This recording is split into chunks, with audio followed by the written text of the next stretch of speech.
Good morning students. बेटा आज business study में हम करेंगे टाइप्स ऑफ बैंक अकाउंट। जो बैंकिंग वाला लेसन है उसमें आपके पास दो तरह के क्वेश्चंस होते हैं। एक तो होता है आपके पास टाइप्स ऑफ बैंक और एक होता है आपके पास types of bank account.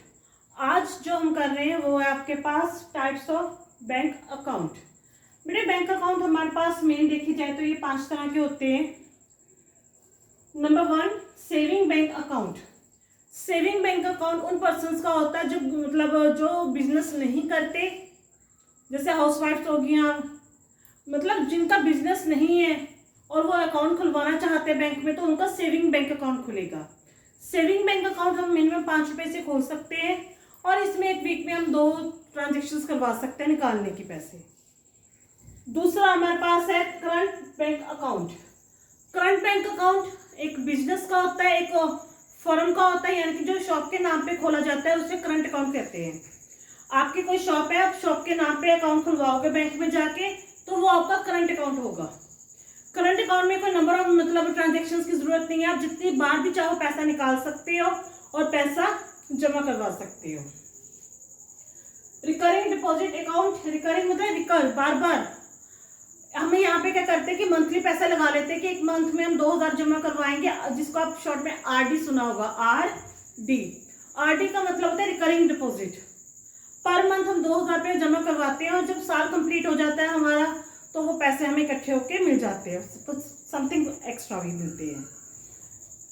Fix deposit account जिसे कि हम एफडी बोलते हैं। फिक्स डिपॉजिट ये एक लंबे पीरियड के लिए हो जाता है, जैसे 1 साल के लिए करवाना है, आपने 5 साल के लिए निकलवाने हैं तो जमा करवाने हैं पैसे। तो बेटे इसमें बीच बीच में आप पैसे निकाल नहीं सकते, अगर निकालोगे तो निकल तो जाएंगे पर आपको उसमें लॉस रहेगा, मतलब आपको पैसे कम मिलेंगे। Last home save account. Home save account क्या होता है आपके पास कि जो बैंक, आप जिस बैंक के कस्टमर होते हैं वो आपको जमा करवाने के लिए पैसा, मतलब एक सेफ सा दे देते हैं, छोटा सेफ जिसे पिगी बैंक भी बोल देते हैं हम, तो वो दे देते हैं और उसमें आप सेविंग करते रहते हो। सेविंग करने के बाद उसमें से पैसा निकाल के आपके जो अकाउंट है उसमें क्रेडिट हो जाते हैं। बैंक जब भी क्रेडिट करता है तो बैंक जमा करता है पैसे। ये तो थी इन सभी की मीनिंग की बात। अभी यहाँ पे रेट ऑफ इंटरेस्ट की बात करते हैं। बेटे रेट ऑफ इंटरेस्ट अगर सबसे ज़्यादा देखा जाए तो सबसे ज़्यादा जो रेट ऑफ इंटरेस्ट है आपको फिक्स डिपॉजिट के ऊपर मिलता है। एफडी के ऊपर सबसे रेट ऑफ इंटरेस्ट है, जो आपको इंटरेस्ट मिलना है वो सबसे ज़्यादा मिलेगा। और सबसे कम आपको मिलता है करंट बैंक अकाउंट में, सबसे कम आपको मिलता है करंट बैंक अकाउंट में। यहाँ पे जो इंटरेस्ट है बहुत इसकी जो लिमिटेशन बहुत कम है। ये थे हमारे पास टाइप्स ऑफ बैंक अकाउंट। और साथ के साथ हम आज एक और क्वेश्चन करेंगे, advantage merit of bank account. जो हम बैंक अकाउंट खोलने की बात करते हैं तो उसके हमें क्या फायदे क्या है, फायदे हैं तभी हम अकाउंट खोलते हैं, तो क्या फायदे हैं वो डिस्कस करते हैं। Number 1 safety to money. जो हमारा पैसा सेफ हो जाता है बैंक में, हमें घरों में रखने की जरूरत नहीं, पैसा हमारा बैंक में सेफ है। Develop the habit of saving. Develop the habit of saving का मतलब है हमें जमा करने की आदत पड़ जाती है।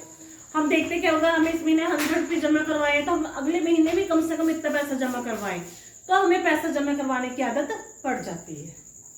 इंक्रीज द इन गुडविल, ये हमारी रेपुटेशन भी बढ़ा देता है। अगर हमारे अकाउंट से पैसा ज़्यादा है तो इससे हमारी जो रेपुटेशन है, गुडविल है, वो भी बढ़ती है कि हाँ भी इस अकाउंट होल्डर के पास इतना पैसा है।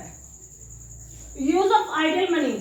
यूज ऑफ आइडियल मनी का मतलब है कि जो फालतू पैसा हमारे घरों की अलमारी में पड़ा होगा वो किसी के काम आएगा। किसी के काम मतलब हम बैंक में जमा करवाएंगे, बैंक एज ए इन्वेस्टमेंट उसे किसी को लोन के तौर पे देगी, जिससे कि बिजनेस शुरू होंगे और हमारा जो एरिया है वो डेवलप होगा।